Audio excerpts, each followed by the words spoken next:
मिनाल, मेरी ज़बान ने ऐसा ज़रूर कहा था, लेकिन मेरे दिल ने कभी भी नहीं चाहा था कि हम बिछड़ जाएं। मैं तो आपकी ज़ुबान के ही अल्फाज सुन पाई, दिल के लफ्ज़ तो शायद जोहा ने सुन ली। सब माँ बाप अपनी औलाद से मोहब्बत नहीं करते ना। मामा जान ने तो बचपन से ही हमारा बहुत ख्याल रखा है। मैंने बताया था कि मैं इनकी बेटी हूँ। मैं समझी नहीं। समझेंगी भी नहीं। क्योंकि मैं एक पुलिस वाला हूँ। तो ठीक है, उसके खिलाफ मैं सारे इल्जाम वापस लेती हूँ। फिर तो आप उसे छोड़ सकते हैं ना। जानता हूँ मिनाल, तुमने अपने बाबा जान की वजह से बहुत दुख झेले,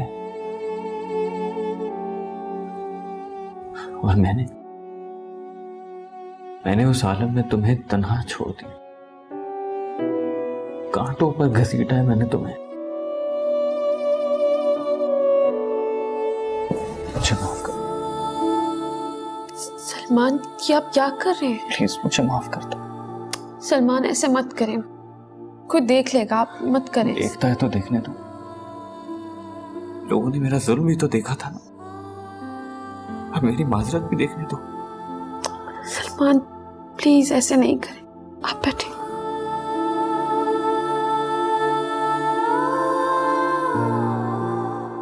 ये बात हमारे दरमियान की है, हम लोगों के लिए क्यों तमाशा बने।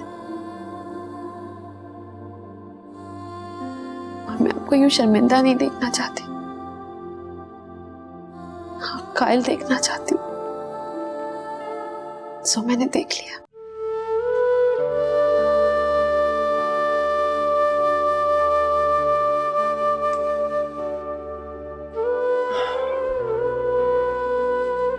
थैंक्स मिनाल।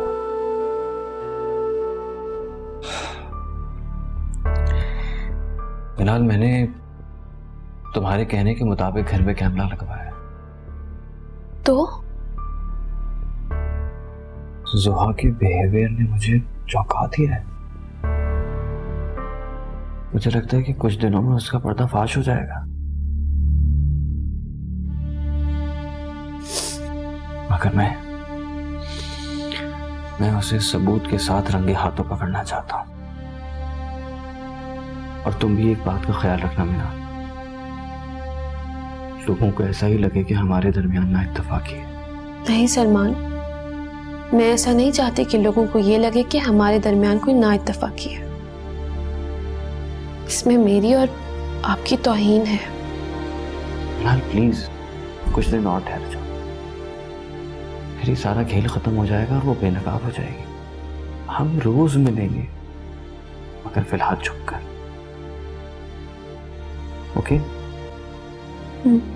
अगर तुमने उससे केस वापस लिया, उसके लिए सबसे ज्यादा सेफ एग्जिट हो जाएगा और ये मुल्क छोड़ के भाग जाएगा। नहीं भागेगा वो, मेरा दिल गवाही दे रहा है कि वो सच कह रहा है। वो कह रहे थे कि मैं ईमान के आंसू देख नहीं सका। मैं पहले साबिर से बात करूंगा, फिर कोई आगे फैसला करूंगा। अब क्या कह सकते हैं फहम, अगर उन्होंने ये कहा है तो कुछ सोच समझ के फैसला लिया होगा। नसीरुद्दीन अंकल का फोन था यार, वो अजीब सी बात कर रहे हैं। वो कह रहे हैं ईमान साबिर की रिहाई की बात कर रही है।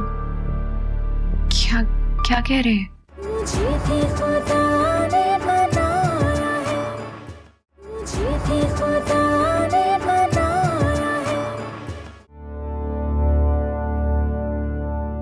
वो तो ठीक है, मगर वन हैज टू अंडरस्टैंड कि मेरे घर कुछ लोग ठहरे हुए हैं और मेरी कुछ मीटिंगें ऐसी शेड्यूल है कि आपने मुझे अंकल आप मेरे साथ चलिए प्लीज।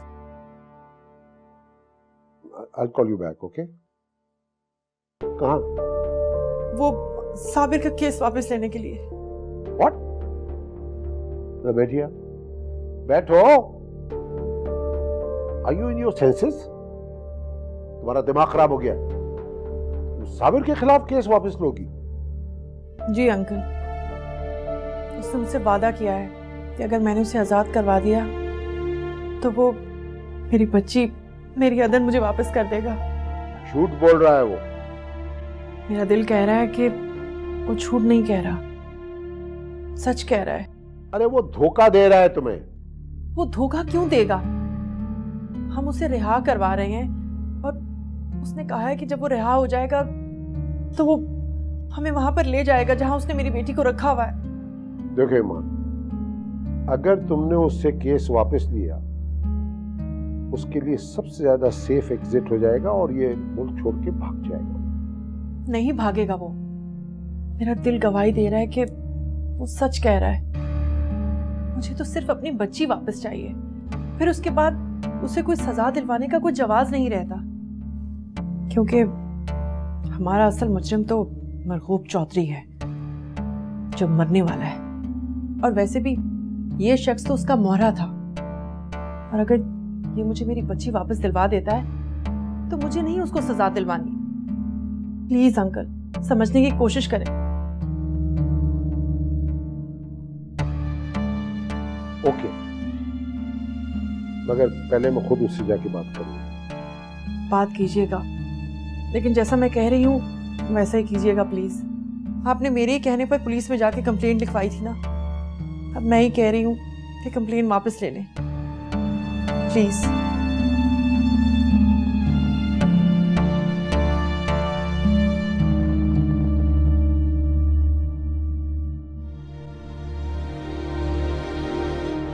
तुम्हारे बाबा कैसे हैं? पहले जैसे। मतलब? मेरे बाबा जान की जात में एक ऐसा इंसान मौजूद है जो रहमदिली से वाकिफ ही नहीं है। मैं समझ नहीं पाया तुम्हारे बाबा को आज तक। वो ऐसे क्यों है? अपने बचपन से देखते आ रही हूँ। हमारे घर में मेरी माँ को मेरी वजह से मेरे बाप से कितने ताने सुनने पड़े। मेरी बेटी होने पर मैं डर से हम जाती थी, जैसे कोई बहुत बड़ी तबाही की अलामत हो। हो सकता है कि तुम्हारे बाबा जान के साथ जिंदगी में कोई ऐसा वाकया गुजरा हो जिसने उनकी नफ्सियात पर असर किया। पता नहीं। मैं बचपन में भी उनके प्यार को बहुत तरसती रही, पर दोनों भाइयों और अम्मा जान ने बहुत मोहब्बत दी, लेकिन फिर भी मेरे बाबा जान का डर मुझ पे हमेशा से हावी रहा। और अब किस बात का डर है?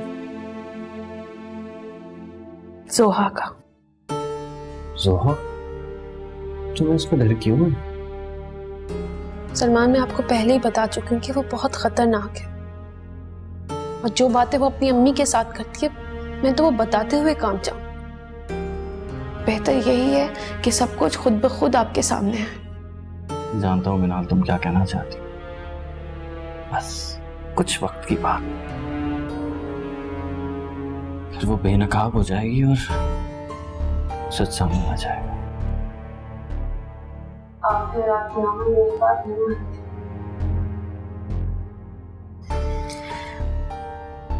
खैर, अब तो हम दोनों एक दूसरे को माफ कर चुके हैं। एक बात पूछूं, अगर माइंड ना करो तो? पूछे। इस वक्त तुम्हारा घर जिन मुश्किलात का शिकार है, आगे क्या सोचा है तुम लोगों ने? इतनी सारी जिंदगी एक साथ तो नहीं सोची जा सकती। वक्त जैसा चाहेगा वैसे करते जाएंगे। लेकिन मैं तुम्हारे लिए ऐसा नहीं चाहूंगा मिनाल कि तुम वक्त के हाथों खिलौना बनो। वक्त के हाथों में कौन खिलौना नहीं होता सलमान। लेकिन अब मैं तुम्हें वक्त के हाथों खिलौना नहीं बनने दूंगा मिनाल।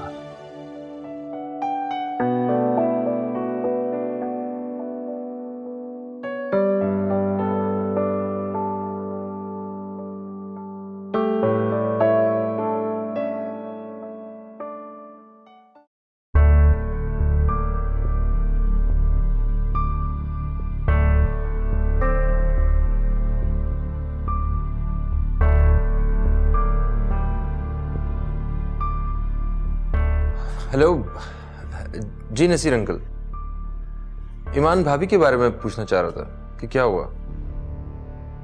वो बता रही थी कि आपको केस वापस लेना होगा। जी जी, मैं समझ रहा हूँ, हमने उन्हें बहुत समझाया, अबीर ने भी बहुत समझाने की कोशिश की, लेकिन वो किसी की बात मानने को तैयार ही नहीं है। जी बिल्कुल अंकल, आप देख लीजिए, क्योंकि आप ये सारे मामलात हमसे बेहतर समझते हैं, और अगर देखा जाए तो आप सब कुछ हमारे लिए तो कर रहे हैं। तो आप ईमान भाभी से कहें कि वो घर वापस आ जाएं। कल मुलाकात होगी तो चलें, ठीक है, जैसे आप मुनासिब समझें। वो एक्चुअली भाभी ने मुझे कहा था तो मैंने बात की, वो इसलिए ना कि ईमान भाभी कहीं ये ना समझें कि हमें उनके जज्बात का ख्याल नहीं है। ओके, ठीक है, ठीक है, मैं किसी वक्त आपसे आके मिलूंगा। मैं अपनी बेटी की बीमारी की वजह से बहुत परेशान हूँ, वो आजकल बुखार में मुब्तला है। ठीक है अंकल, खुदा हाफिज।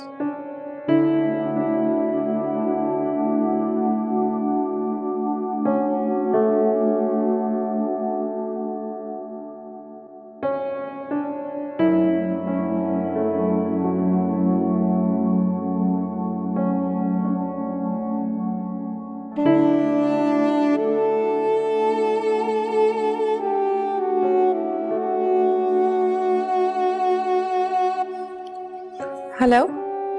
हाँ अबीर फहाम बोल रहा हूँ। जी मुझे मालूम है, आप सब ठीक तो है ना? हाँ, मैं तुम्हें ये बता रहा था कि मेरी अभी नसीर अंकल से बात हुई तो मुझे बड़ी हैरत हुई। किस बात पर? उन्होंने ईमान भाभी की बात मान ली। वो कह रहे थे कि मैं ईमान के आंसू देख नहीं सका। मैं पहले साबिर से बात करूंगा, फिर कोई आगे फैसला करूंगा। अब क्या कह सकते हैं फहाम, अगर उन्होंने ये कहा है तो कुछ सोच समझ के ही फैसला लिया होगा। हाँ, अभी इंस्पेक्टर कबीर शहर से बाहर किसी काम से गया होगा। कल वो नसीर अंकल की साबिर से बात करवाएगा। ईमान भाभी अभी वापस आ जाएंगे, तुम भी कुछ देर के लिए आ जाओ, इसी बहाने उन्हें कुछ ढारस हो जाएगी। और सुनो, बरिया की तबीयत कैसी है? हाँ, बरिया का बुखार तो बहुत कम हो गया है, गुमानी है यहाँ पर, कुछ देर में आ जाती हूँ वापस। चलो ठीक है, अल्लाह हाफ़िज़।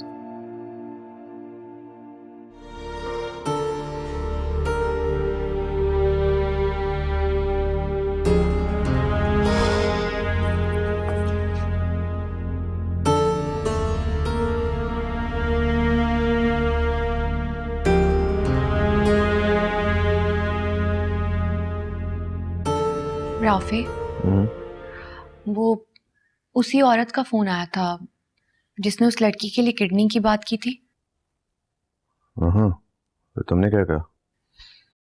मैंने उसे बहुत हौसला दिया और पूरी उम्मीद दिलाई है कि हम पूरी कोशिश करेंगे। अरे यार, ज्यादा उम्मीद तो नहीं दिला दी तुमने। क्यों, कोई मुश्किल है? नहीं, मुश्किल नहीं है। अच्छा चलो ठीक है, मैं कोशिश करूंगा। कुछ भी हो राफे, आपने मेरे लिए किसी डोनर से बात करनी है। मैं उस लड़की को मरते हुए नहीं देख सकती। उसकी किडनी ट्रांसप्लांट होना बहुत जरूरी है। सुनी, फिक्र क्यों कर रही हो? मैंने कहा ना मैं कोशिश करूंगा। देखो, मैं तुम्हें उनके सामने शर्मिंदा नहीं होने दूंगा। Okay, don't worry. थैंक्स। सुनी, देखो मेरी बात सुनो। मैं नोटिस कर रहा हूँ यार कि तुम जो काम भी करती हो उसमें बहुत ज्यादा इन्वॉल्व हो जाती हो। I mean, ठीक है, एक तरह से ये अच्छा है, लेकिन एक तरह से अच्छा नहीं भी है। अच्छा भी है तो समझ आ गया कि अच्छा नहीं है क्या मतलब? देखो सोनी, जब ख्वाब टूटते हैं ना, बहुत तकलीफ होती है। अब देखो ना, हमने ईमान की बच्ची को अडॉप्ट किया, तुमने कितना टूट के चाहा उसे, और फिर अचानक ईमान वापस आ गई और वो बच्ची पराई हो गई। मगर राफे, ख्वाब तो होते ही टूटने के लिए है। इस डर से हम ख्वाब देखना तो नहीं छोड़ सकते ना। तुम्हारी यही बात तो मुझे सबसे ज्यादा पसंद है, दूसरों के दर्द को अपना समझती हो इतना ज्यादा। ये कौन है? Excuse me. हेलो। जी जी ठीक है, मैं अभी जाता हूँ। हाँ जी, बस मैं अभी निकल रहा हूँ। Okay okay. नसीरुद्दीन अंकल का फोन था यार, वो अजीब सी बात कर रहे हैं। वो कह रहे हैं ईमान साबिर की रिहाई की बात कर रही है। क्या क्या कह रहे हैं? आई नो, मुझे भी कुछ समझ नहीं आ रही। मैं इंस्पेक्टर कबीर से जाके मिलता हूँ, डिटेल्स बताता हूँ तुम्हें आके। ओके? हाँ, अपना ख्याल रखिएगा। हाँ श्योर।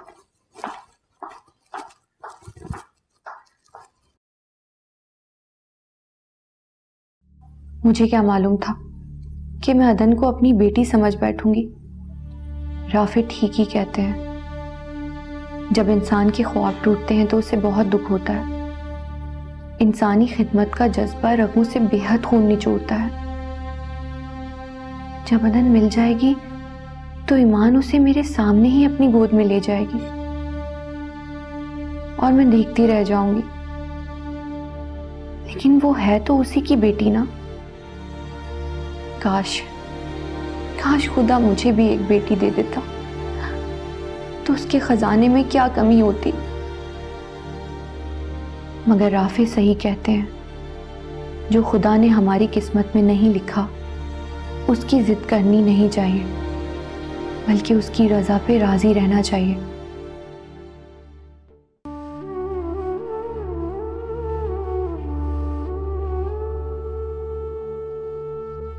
फाहम, मुझसे कोई शिकायत ना करना।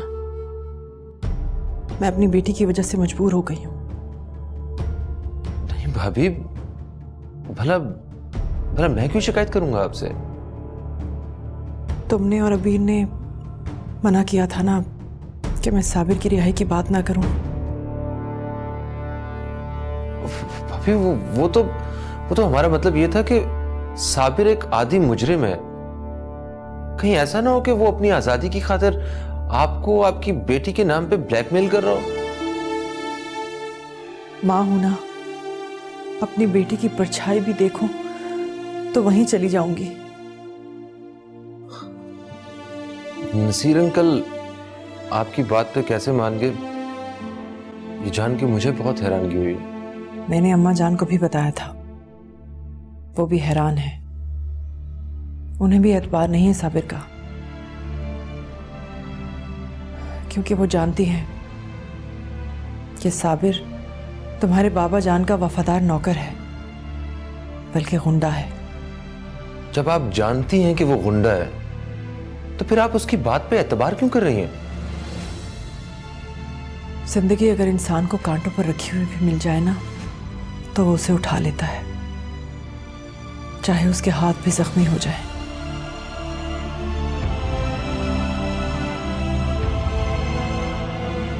सच पूछे तो भाभी, मैं खुद भी एतबार नहीं करती हूँ साबिर पर। बात एतबार और बेएतबारी की नहीं है, बात तो मेरी बेचारगी की है।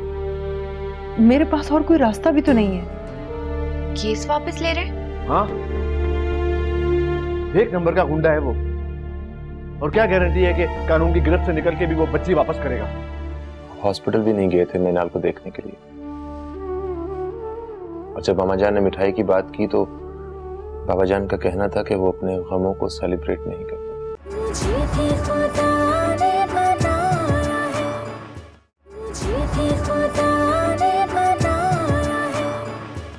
मैंने साबिर पर एतबार नहीं किया, बल्कि अपनी बेटी की मिलने की उम्मीद को महसूस किया है।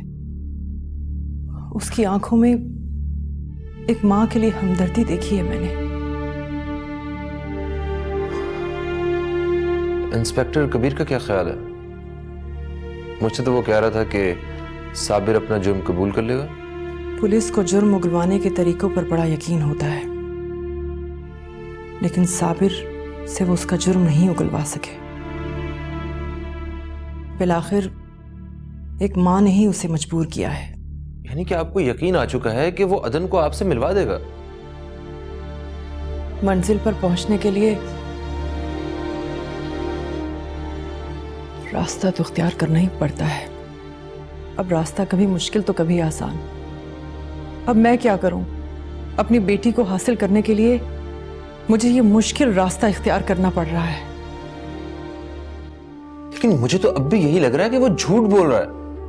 जब तक वो बाबा जान का हुक्म नहीं लेगा वो कुछ नहीं बताएगा। ऐसा ना कहो फाहम, मेरी एक उम्मीद बंधी है, उसे बंधे रहने दो। अब जो होगा वो तो हो ही रहेगा ना। नहीं भाभी, आप ऐसा ना समझें। मैं तो कानूनी नुक्ते नजर के हवाले से बात कर रहा था। अगर वो रिहाई के बाद किसी बड़े जुर्म में मुलविस हुआ तो कल को लोग हमें कहेंगे कि हमने उसे रिहाई दिलवाई थी। पुलिस ने अपनी सारी कोशिश कर ली है, उसका कोई जुर्म साबित नहीं हुआ, कोई गवाही नहीं मिली। यहां तक कि मेरे बेटी की अगवा की भी सिर्फ रिपोर्ट दर्ज है।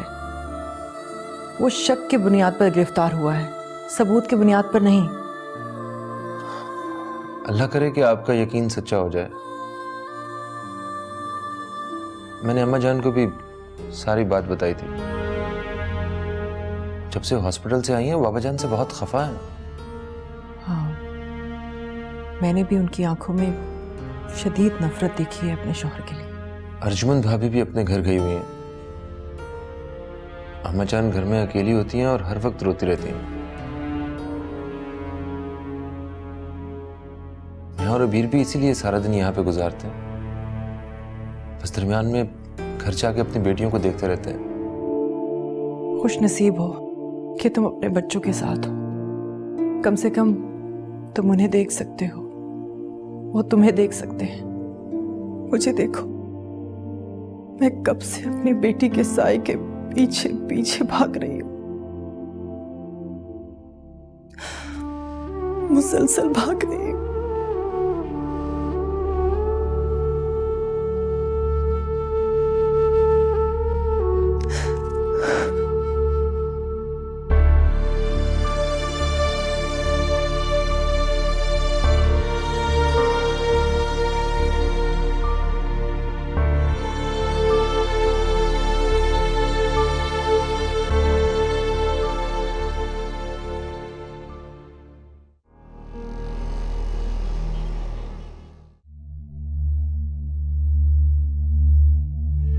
भाभी कैसी हैं आप? ठीक हूं, बस जिंदगी को घसीटती फिर रही हूं कांटों पर। तो आखिरकार आपने नसीरुद्दीन अंकल को राजी कर ही लिया अपनी बात पर? राजी तो कोई भी नहीं हुआ। सब यही कह रहे हैं कि मैं गलती कर रही हूं, एक बदमाश पर एतबार करके। अगर सच पूछे तो भाभी मैं खुद भी एतबार नहीं करती उस आदमी पर। बात एतबार और बेएतबारी की नहीं है, बात तो मेरी बेचारगी की है। मेरे पास और कोई रास्ता भी तो नहीं है, यही कि उस बदमाश के सामने अपना आंचल फैलाऊं और खैरात में अपनी बेटी मांगूं। सारा खेल बाबा जान का ही खेला हुआ है और अब उनकी ज़हनी हालत भी ठीक नहीं है।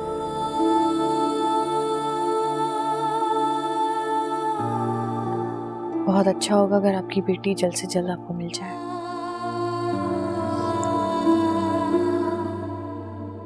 क्योंकि अगर बाबा जान को कुछ हो गया ना तो आपको कोई भी नहीं बता पाएगा कि आपकी बेटी कहाँ है। मैं अल्लाह ताला से दुआ करूंगी कि मरगूब अहमद की उम्र इतनी जरूर हो कि वो मेरी बेटी का बता दे, क्योंकि अगर वो मेरी बेटी का बताए बगैर मर गया तो मैं इतनी बद्दुआएं दूंगी कि अर्श भी कांप उठेगा। एक दुखी मां की बद्दुआएं होंगी ये। आप परेशान मत हो भाभी, अल्लाह से दुआ है कि आपकी बदियों से पहले आपकी दुआ लग जाएगी।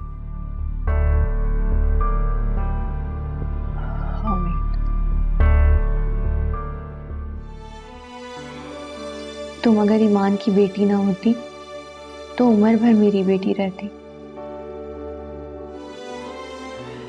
मगर मैं तुम्हारी माँ की गोद सूनी नहीं छोड़ सकती।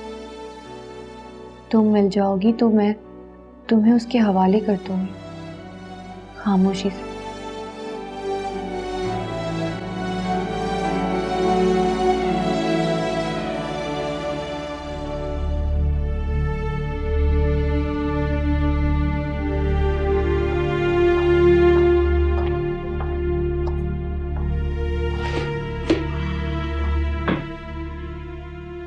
क्या हुआ वहां? ईमान ने क्या कहा साबिर के हवाले से? अरे क्या बात करेगी वो यार, पागल हुई थी अपने बच्चे की मोहब्बत में। वो एक ऐसे शख्स पर वो ट्रस्ट कर रही है जो टके टके में अपना जमीर बेचता है। क्या मतलब है, मैं समझी नहीं। यार वो साबिर, उसने ईमान से कहा है कि अगर वो उसको रिहा करवाएगी तो वो उसकी बच्ची उसको वापस दिलवाएगा। तो क्या गई वो नसीरुद्दीन साहब के घर, वो भी बेचारे क्या करते यार, मजबूर हो गए केस वापस लेने पर। केस वापस ले रहे? हाँ, एक नंबर का गुंडा है वो, और क्या गारंटी है कि कानून की गिरफ्त से निकल के भी वो बच्ची वापस करेगा। राफे, और ये भी तो हो सकता है कि खुदा ना खास्ता उसने अदन को मार ही ना दिया हो। भाई वो आखिर मरगूब अहमद का गुलाम है। पता नहीं यार, सब गड़बड़ होने वाली है। अच्छा रिलैक्स, मैं आपके लिए पानी लेके आती हूँ।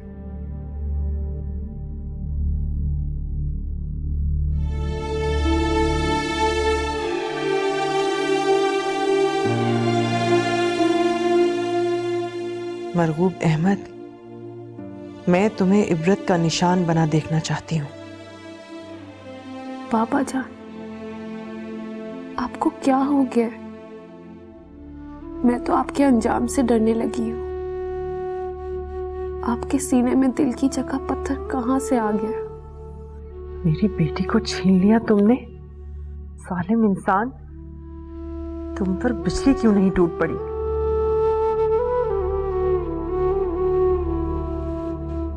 कौन सी ऐसी बेटी होगी जो अपने बाप को ना चाहती हो? मगर मैं ऐसी बेटी हूं बाबा जान, क्योंकि मुझे आपने ऐसा बनाया। तुम्हारे जुर्मों की फहरिस्त तो बहुत लंबी है मरगूब अहमद, मगर तुम्हें अपने एक एक जुर्म की सजा मिलनी चाहिए। आज भी पता नहीं क्यों एक उम्मीद सी बन जाती है कि शायद मेरे बाबा जान का दिल मोम हो जाए और ये घराना आबाद हो जाए जो बिखरा हुआ है। तुम जैसे इंसान के घराने कभी आबाद नहीं होते, क्योंकि उन पर तुम जैसे मनहूस इंसानों का साया होता है। अब भी तौबा कर लें बाबा जान, शायद अल्लाह ताला आपके तमाम गुनाह माफ फरमा दे। तुम अब अल्लाह की गिरफ्त में आ गए हो मरगूब अहमद। उसने तुम्हें माजूर बनाकर मेरे सामने डाल दिया है, और इससे बड़ी तुम्हारी बदनसीबी क्या होगी कि तुम्हारी बेटी तुम्हारे पास है और तुम्हें उसकी मोहब्बत हासिल नहीं। तुम अब औरों के रहम पर आ गए हो मरगूब अहमद, औरों के रहमो करम पर।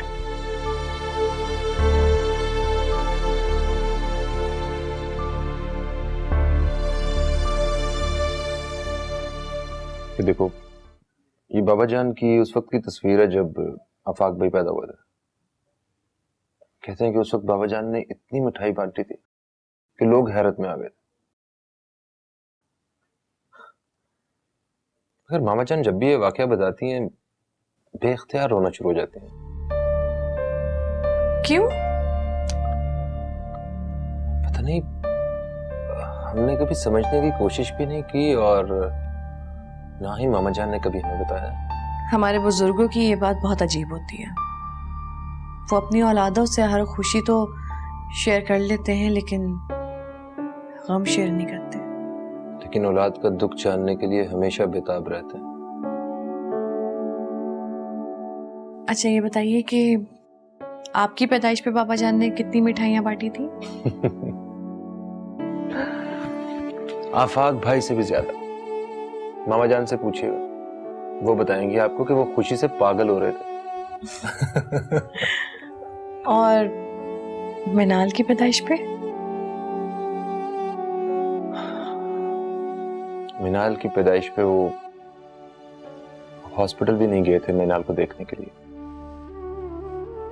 और जब मामा जान ने मिठाई की बात की तो बाबा जान का कहना था कि वो अपने गमों को सेलिब्रेट नहीं करते।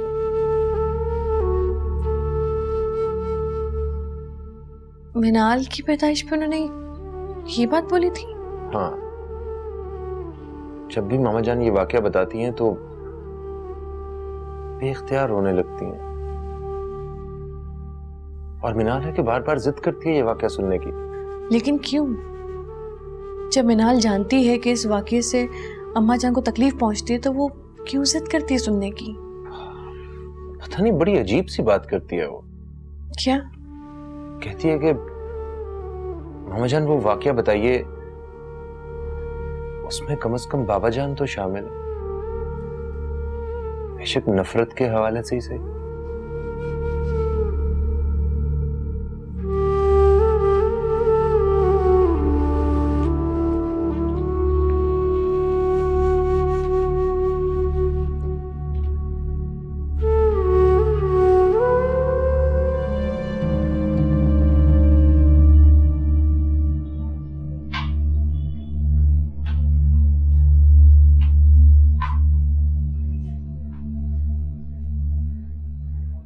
तुमने कहा था कि तुम बच्ची को वापस कर दोगे। हाँ, अगर मुझे आज़ाद कर दिया जाए तो। देखो साबिर, हमारी तुमसे कोई जाती दुश्मनी नहीं है। हमारी बड़ी मेहरबानी होगी कि तुम उस बच्ची को वापस कर दो। हम तुमसे वादा कर रहे हैं कि हम तुम्हारे खिलाफ कोई कार्रवाई नहीं करेंगे। मुझे भरोसा नहीं है। तो फिर मैं तुम पे कैसे भरोसा करूं? आपकी तो मजबूरी है, क्योंकि आपको बच्ची हर हाल में चाहिए, जो कि सिर्फ मैं ला के दे सकूं। एक चलो। और अगर धोखा दिया तो? मेरी भी आप लोगों से कोई जाती दुश्मनी नहीं है, ये आप भी अच्छी तरह जानते हैं। देखिए इंस्पेक्टर साहब, एक्चुअली मैं आपको ये बताने आया था कि मैंने कोर्ट से इसके रिलीज ऑर्डर ले लिए, अपना केस विड्रॉ कर लिया है। मेरा बैरिस्टर किसी वक्त यहाँ पहुँच रहा है डॉक्यूमेंट्स के साथ कि इसको रिलीज कर दिया जाए, तो आप इसे छोड़ दीजिएगा, कागज पहुँचने वाले। लेके जाओ इसे। ठीक है, आपका वकील कागजात ले आए, जब तक ये हमारे पास ही रहेगा।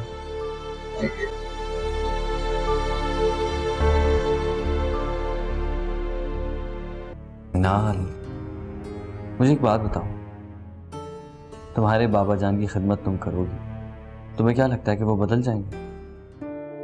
मैं जानती हूँ वो नहीं बदल सकते, पत्थर के हो चुके हैं वो।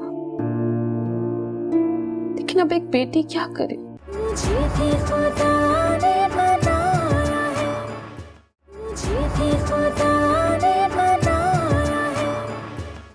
मिनाल, अगर अम्मा जान ने कुछ कह दिया तो क्या हो गया?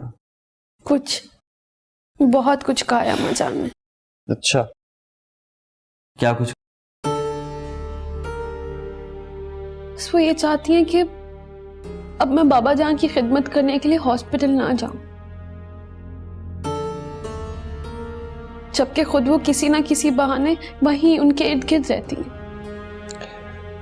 मिनाल, दुनिया में अब भी ऐसे लोग बाकी हैं जो अपने रिश्ते निभाने के लिए अपनी जान तक लुटा देते हैं। अब मैं हॉस्पिटल भी नहीं जा सकती बाबा जान की तीमारदारी करने के लिए। मिनाल, मुझे एक बात बताओ, तुम्हारे बाबा जान की खिदमत तुम करोगी, तुम्हें क्या लगता है कि वो बदल जाएंगे? मैं जानती हूँ वो नहीं बदल सकते, पत्थर के हो चुके हैं वो। लेकिन अब एक बेटी क्या करे? अच्छा, एक बात बताओ, अगर मेरी बात सामने आती है तो क्या होगा? इसका क्या रिएक्शन होगा मैं क्या कह सकती हूँ। हाँ, लेकिन तुम्हारा तो कोई रिएक्शन होगा ना। I mean, तुम्हारी तरफ से तो कोई एहतजाज नहीं होगा। सलमान, मेरी तरफ से तो ना पहले कुछ था और ना अब कुछ है। हाँ, लेकिन कहीं और से बहुत शदीद एहतजाज हो सकता है। कहाँ से? सलमान, आप ये क्यों भूल जाते हैं कि आपकी एक बीवी और भी है, जिसने आपका हाथ अपने हाथ में जकड़ा हुआ है। और तुम ये देखो कि मैंने किसका हाथ अपने हाथ में जकड़ रखा है। हाँ, मैं जानती हूँ, लेकिन ये हाथ झटक भी तो दिया जाता है। हाँ प्लीज, मैं माफी मांग तो चुका हूं। और वैसे भी मियाँ बीवी के दरमियान तो झगड़े होते रहते हैं। आपका कहने का मतलब है कि आप मजीद लड़ाई झगड़ा करना चाहते हैं मेरे साथ? हाँ। सलमान।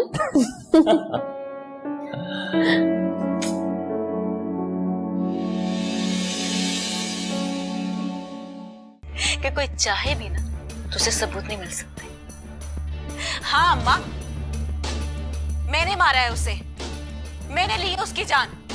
मारा है मैंने अपने ससुर को। मैंने आप सब लोगों से पहले ही कहा था, पर आप में से किसी ने मेरी बात नहीं सुनी थी।